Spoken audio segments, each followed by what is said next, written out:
इतिहास में कुछ पल ऐसे होते हैं जो अचानक नहीं आते, बल्कि धीरे धीरे एक राष्ट्र की सहनशीलता को परखते हुए जन्म लेते हैं। और 22 अप्रैल 2025 की दोपहर भी कुछ ऐसी ही थी। कश्मीर की बैसारन घाटी, जहां हंसी, कैमरे और सैर सपाटे की आवाजें गूंज रही थीं, अचानक एक अजीब सन्नाटे में डूब गई। घने जंगलों के बीच से 3 साए बाहर निकले, जिनके हाथों में आधुनिक राइफलें थीं और दिलों में इंसानियत के लिए कोई जगह नहीं थी।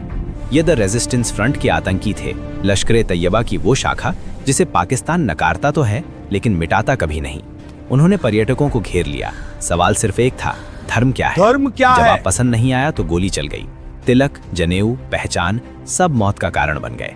कुछ लोगों ने जान बचाने की कोशिश की, कलमा पढ़ा, अपनी पहचान छुपाई, लेकिन आतंकियों ने पगड़ियां उतरवाकर सच्चाई निकाल ली।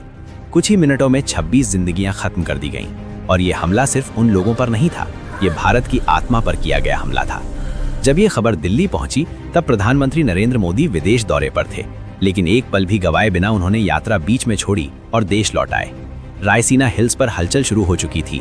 कैबिनेट कमेटी ऑन सिक्योरिटी की बैठक बुलाई गई और कमरे में मौजूद हर चेहरे पर गुस्सा, दुख और एक ही सवाल साफ दिख रहा था, कब तक हम अपने निर्दोष नागरिकों की लाशें उठाते रहेंगे और कब तक शांति की बातें करते रहेंगे जब सामने वाला सिर्फ खून की भाषा समझता है। खुफिया एजेंसियों ने जो सबूत रखे, उन्होंने किसी भी शक की गुंजाइश खत्म कर दी। इंटरसेप्टेड कॉल्स, लोकेशन डेटा और सैटेलाइट इनपुट साफ बता रहे थे कि साजिश पाकिस्तान के बहावलपुर और मुजफ्फराबाद में रची गई थी। नाम भी सामने आ गए, हाफिज सईद और सैफुल्लाह कसूरी। ऊपर से टीआरएफ ने सोशल मीडिया पर हमले की जिम्मेदारी लेकर आग में घी डाल दिया। अब ये साफ हो चुका था कि जवाब आना तय है। सवाल सिर्फ समय और तरीके का था।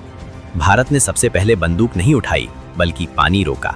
सिंधु जल संधि को निलंबित करने का फैसला एक ऐसा झटका था जिसने पाकिस्तान की नींव हिला दी। संदेश साफ था, खून और पानी एक साथ नहीं बह सकते।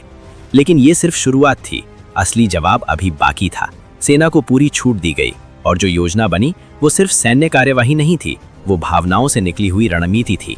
इस ऑपरेशन का नाम रखा गया सिंदूर, उन महिलाओं के नाम पर जिनका सुहाग पहलगाम में उजड़ गया था। जिन आंखों से आंसू रुके नहीं, वही आंसू इस मिशन की आग बन गए। ये फैसला लिया गया कि हमला ऐसा होगा जो सीमित भी होगा, सटीक भी, और संदेश भी साफ देगा कि भारत अब चुप नहीं बैठेगा। मई का पहला हफ्ता आते आते सीमा पर अजीब सा सन्नाटा छा गया। पाकिस्तान की राडारें 24 घंटे आसमान खंगाल रही थी। फौज अलर्ट पर थी, लेकिन भारत की खामोशी उन्हें और डरा रही थी, क्योंकि इतिहास गवाह है, शेर शिकार से पहले शांत हो जाता है।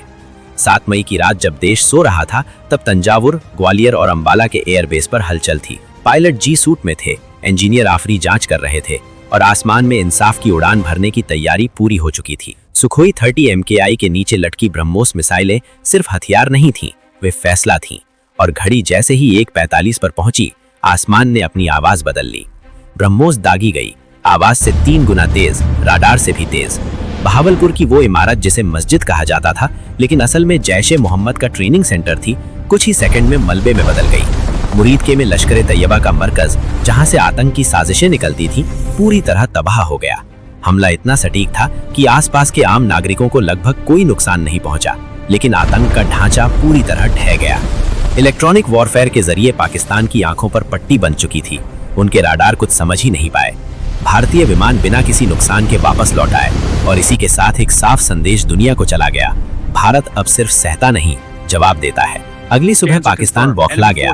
ड्रोन और मिसाइलें भारत की ओर दागी गईं, लेकिन इस बार सामने भारत का अभेद्य कवच खड़ा था, S-400 ट्रायम्फ। राडार ने खतरे को सैकड़ों किलोमीटर दूर ही पकड़ लिया और हवा में ही एक एक कर मिसाइलें खत्म कर दी गईं। धमाके जरूर हुए, लेकिन आसमान में, जमीन पर नहीं। पाकिस्तान चाहे जितने दावे करता रहा, सैटेलाइट तस्वीरों और मलबे ने सच्चाई पूरी दुनिया के सामने रख दी। इसके बाद जो हुआ वो 1971 के बाद का सबसे बड़ा हवाई टकराव था। F-16 और JF-17 एक तरफ, सामने राफेल, सुखोई और मिराज। कुछ नुकसान भारत को भी हुआ, कुछ गलतियां हुई जिन्हें बाद में खुले तौर पर स्वीकार किया गया, लेकिन रणनीति बदली और पलड़ा भारत के पक्ष में झुकता चला गया। 10 मई तक पाकिस्तान की स्थिति बेहद कमजोर हो चुकी थी। अर्थव्यवस्था पहले ही लड़खड़ा रही थी, अब सैन्य दबाव ने उसे घुटनों पर ला दिया। शाम होते होते DGMO हॉटलाइन पर कॉल आया। आवाज में न पहले वाला अहंकार था, न चुनौती, सिर्फ सीज फायर की अपील थी। भारत ने अपनी शर्तों पर इसे स्वीकार किया और शाम 5 बजे बंदूकें खामोश हो गईं। ऑपरेशन सिंदूर अपने लक्ष्य में सफल रहा, लेकिन कहानी यहीं खत्म नहीं हुई।